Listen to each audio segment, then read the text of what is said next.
Hey guys, it's Courtney Hackman. I am live on Daily Dose of Awesome. How is everybody? Let me know if you're hopping in and love to be able to give you a shout out. So today I am talking copywriting. So as you guys hop in, say hello and let me know that I'm live.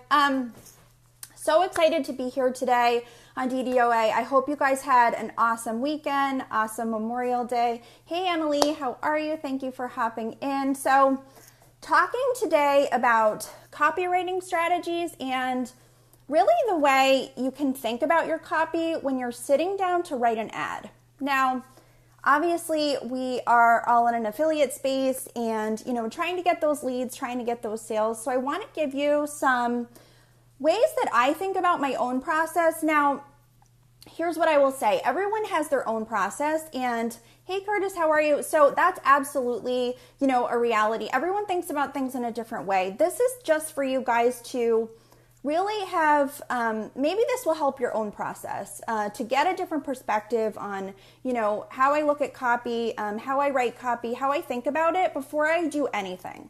Hey Terry, hey Jennifer, how are you guys? I hope you had an awesome weekend. Okay, so I'm hopping into, I actually have 7 or 8 tips that I'm going to give to you today that, can really help your ads start converting. Hey Samra, how are you? Get your ads to a better place. And so I'm going to jump right in. And also let me know if you guys have questions or questions about anything that I say in this live. I will actually probably answer them afterwards. So just drop them in the comment section and I will do that as well. Okay, tip number 1. Your copy is all about you and it's all about your prospect. So when we think about copywriting, oftentimes we have to put ourselves in the shoes of the other person, right? The person reading the content. And that's absolutely true. However, here's what I'm going to say. Now, I don't know that everyone would agree with me, but again, this is my process. So wanted to bring this to you sort of candid. And I think that when you put your own experience behind what you're talking about in your copy. So let's say you're telling someone a story or you are, talking to somebody in a very real way. Think about what resonates with, what resonates with you when you read something. Like think about whether it feels real to you when you're reading it. So when I sit down to write something, I always make sure it's something that I've actually experienced before, because I think you're doing yourself a disservice if it's an experience or an emotion that you have not had before, because I'm not sure that you can write about it in the most effective way possible to really compel your prospects that are reading the content. So want to think about that. And then here's what I also do, guys, which is kind of an interesting thing, and this may really help. First of all, I think about the story, right? I actually put pen to paper. I think about all of the things that are happening in the story, that happened to me in the story, and then I pull out some details. So, let's say you're prospecting in a Starbucks line and, you find one particular detail in the story that you can start with. So you can actually use that one detail as a hook in the story. Now, it should stand alone at the top of the copy, but think about what it's doing when somebody's reading that. First of all, it helps you stand out because you're telling a unique story. The second thing it does is just create some interest for the reader. So maybe it doesn't have anything, maybe that particular detail does not have anything to do with network marketing, but maybe you have copy in the headline that, calls out some network marketing terms, etc., so that the network marketer or the person reading the content knows that the content is for them. But think about what a detail does. It creates interest. It starts to tell a story, and people are programmed to read stories. I mean, we've heard that time and time again. So really important that you actually pull out a detail. Because here's what I see a lot. I see people sort of listing things and I'll get into this in a little bit, but think about, the pain of a network marketer, the frustrations of someone in network marketing, and think about how, you want to write all that stuff down. But what I see happening is people give these big long lists of pain points. and I think the thought process behind that, and I don't know, let me know if you guys have ever done this. And if you have, it's totally fine. It's just something to think about. But I think the thought process behind that is, oh, if I just give this person enough pain points, it'll all of a sudden become compelling for them, right? Because most of us have had more than one frustration or pain point in network marketing. But here's what it actually does. I think it dilutes things a little bit. So it actually gets less compelling over time. So maybe they read the first pain and they're like, oh, well, yeah, I've had that pain before. And then they read the second pain and they're like, yeah. So I think what's really interesting about copy is finding something that is extremely specific. And then I'm going to talk about the pain a little bit more. But I want to talk about the pain in terms of kind of taking it a level deeper. So I'm going to give you a very specific example so you can kind of see what I'm talking about. So let's say the pain point is, you don't want to leave your kids when you're cold market prospecting, right? So that's like the surface level pain that's going on for people. Does anyone agree with that? Draw me a two if this is working, if it feels like it's helping. I would love this to be interactive. But so think about that surface level pain.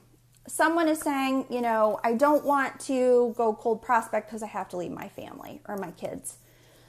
And now take it a level deeper. So what would a level deeper be?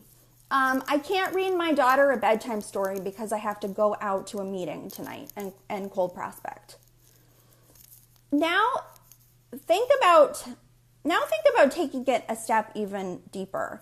So what if you wrote copy from your daughter's perspective and the headline was something like, Mommy, please don't leave me tonight to go work or to go prospect. So think about, you're basically, you're saying the same thing, right? It's the same pain point, but think about how your pain point is reaching that person, right? Is it just saying, oh, I didn't want to go cold prospect and leave my kids? Or is it your daughter saying, like, with teary eyes, like, Mommy, don't leave me tonight, right? So think about how your prospect is going to be receiving that information. That's really important. And I suggest this too. Every single pain point, try to take it a level deeper. And here's what I'll also say. Here's kind of a little trick or kind of a little hack, is that the more specific you can get, the more it's going to be effective. Because, and this is my third tip, being very specific in copy.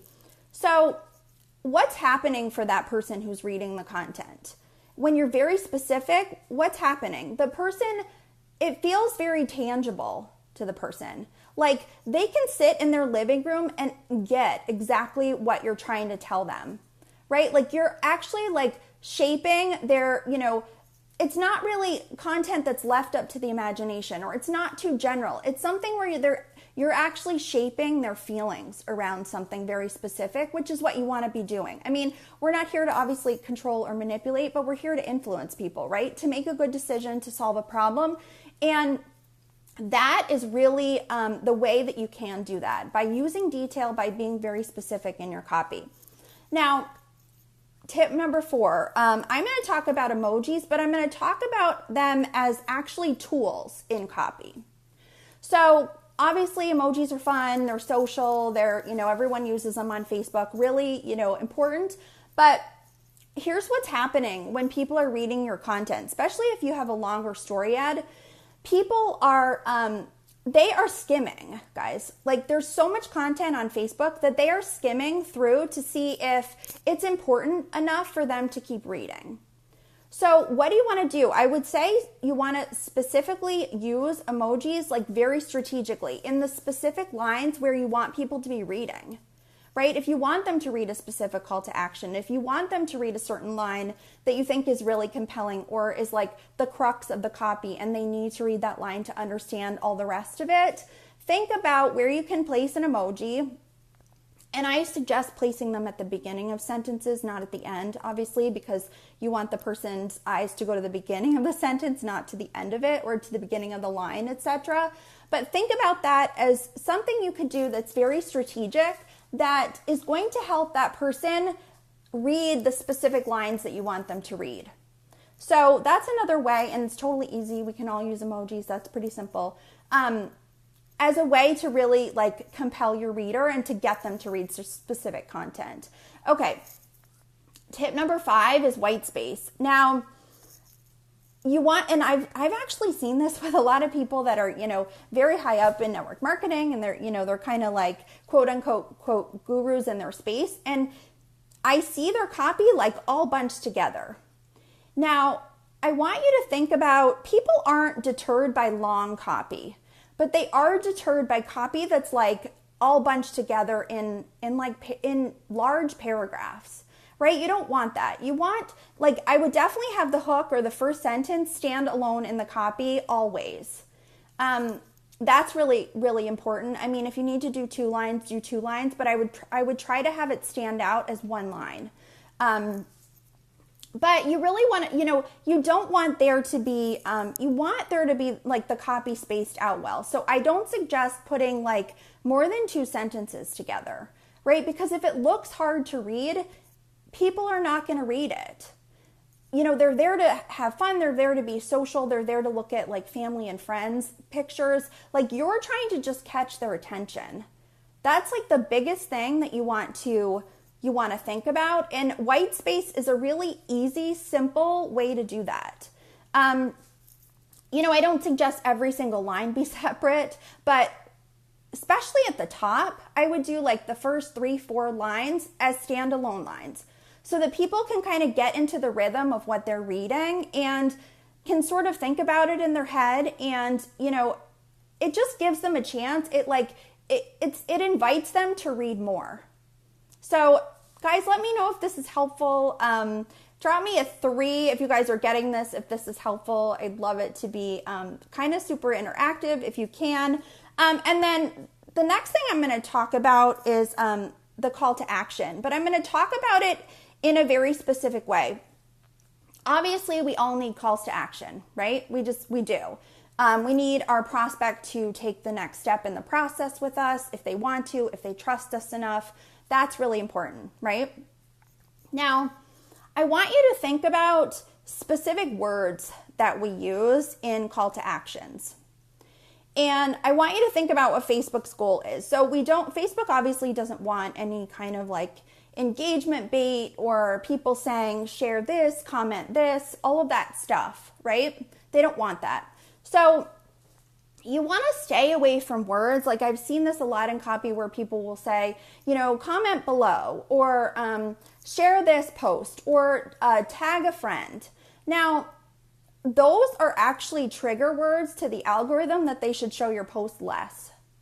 So think about that when you're doing a call to action. Like, use like a thumbs down emoji for, meaning for someone to drop something in the comments. Or, instead of saying like, share this content, you could say something like, spread the word. Or using words that are not considered spammy. Right? Or that, because Facebook does have a list, you guys, they have a list of words that they use that are trigger words for them to not show content. So think about that when you're doing your call to action. If you're saying like, if you want someone to tag a friend, maybe say something like, tell a friend what's going on, or tell them what's happening, or are you in? Like words that we would use that are casual, that are, regular language that we would use pretty consistently, but that don't trigger the algorithm to not show the content. And then here's my tip number 7 is to always qualify people. So, I think sometimes we think we put a Facebook ad in, it's working, etc. And, we're talking about how we can attract people with our words, but we also want to think about how we can repel people with our words. Because we don't want everybody, right? So that's in an offline space. It's also in an online space. So I want you to think about that. That's really important. So, and let me know, guys, if you can hear me. There's not like a ton of interaction happening, so I just want to know that you can still hear me. You guys drop me a 4 if you can hear me. Okay, so really want to think about that in terms of, what kind of words you're using, what kind of language you're using, and do you want to say things like, oh, this is hard work, or, I invested in my process, etc., because you want people to be going to the next step of the process with you, right? And tip number 8, and my last one, is be an observer of content. Like, observe what's happening. Think about what's happening in the marketplace and how you might be able to put in an ad and really improve upon the content. Or, have the experience be better for that prospect. Like, what you can do to affect that change. And really it's about standing out in the marketplace. It's about thinking about things that people have not seen before that they want to see. And then, really just to make a little bit of noise, right? To maybe steal some traffic from somebody else. So I hope this was helpful, guys. I will talk to you the next time I'm on and inside the community. Bye.